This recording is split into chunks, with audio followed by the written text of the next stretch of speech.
Regresión lineal simple. Se puede decir que Y depende de X, en donde Y y X son dos variables cualquiera en un modelo de regresión simple. La regresión es una técnica estadística que sirve para identificar y cuantificar alguna relación funcional entre dos o más variables, donde una variable depende de otra variable. Como Y depende de X, X es la variable independiente. Es la variable cuyo valor supuestamente se conoce. Se denomina variable explicativa porque se utiliza para explicar Y. Y es la variable dependiente. Es la variable que se va a explicar, estimar o predecir en función de otra variable conocida, X. La fórmula es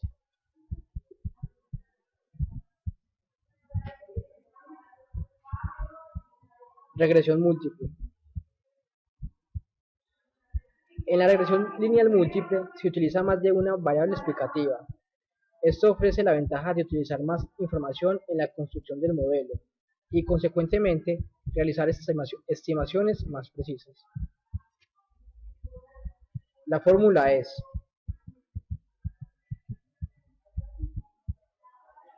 análisis de varianza, ANOVA.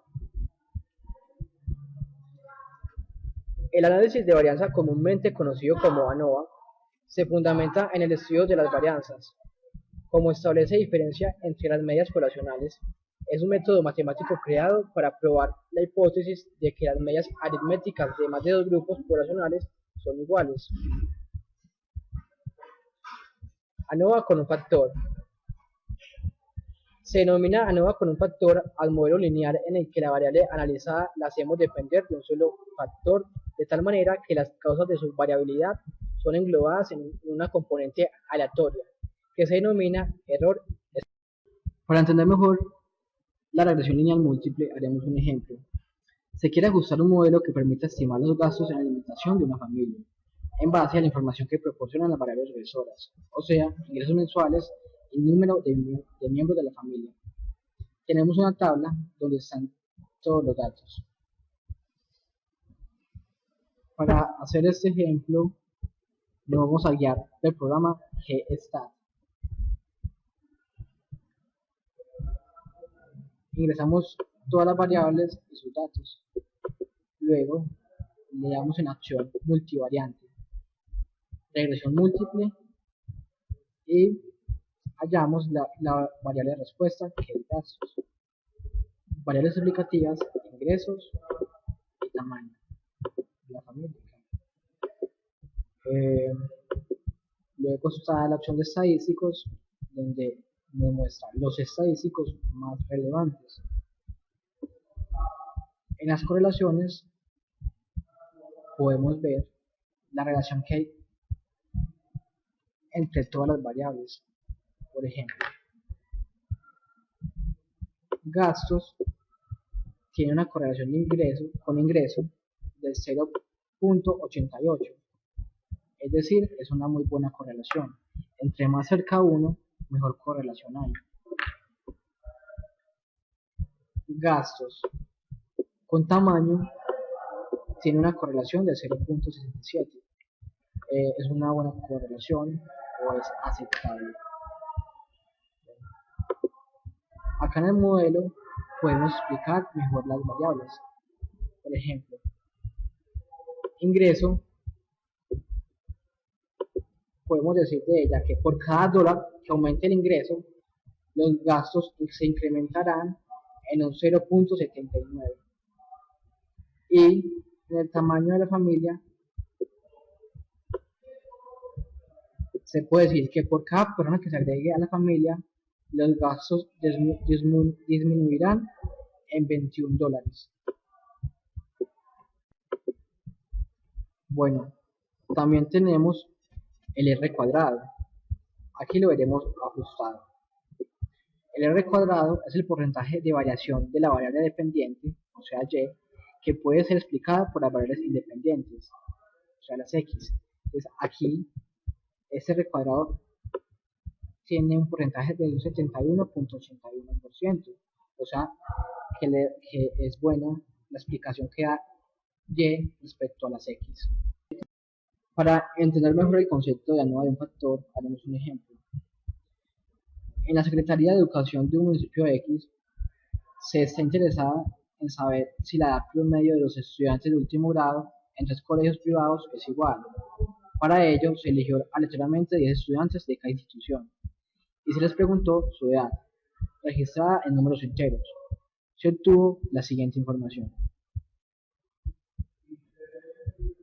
Para hacer este problema, utilizaremos el programa GSTAT. Ingresamos las variables y todos los datos. Entonces, el colegio y la edad. Le damos en análisis y luego en ANOVA de un factor.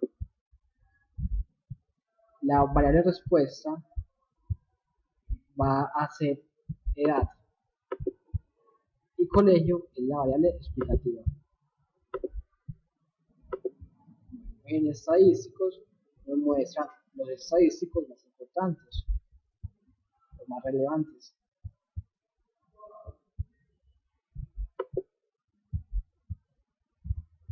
En ANOVA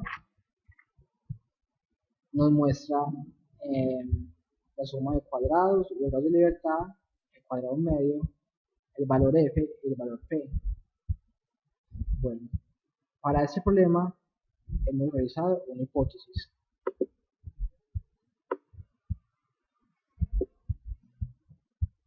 Hipótesis H sub 0.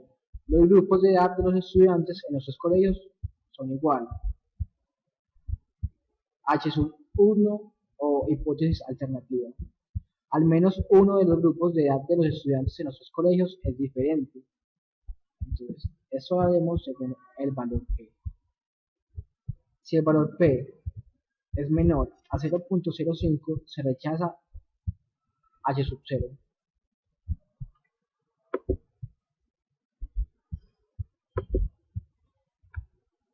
El valor P es 0.1190, o sea que se acepta H sub 0. Por lo tanto,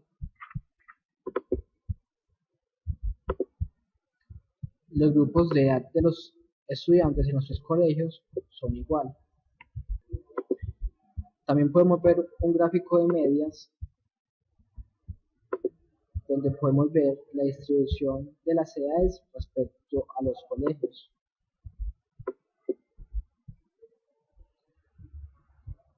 El colegio A y el colegio C tienen una amplia similitud, mientras el colegio B es un poco diferente a los demás, pero sin embargo todos tres comparten un espacio en la edad.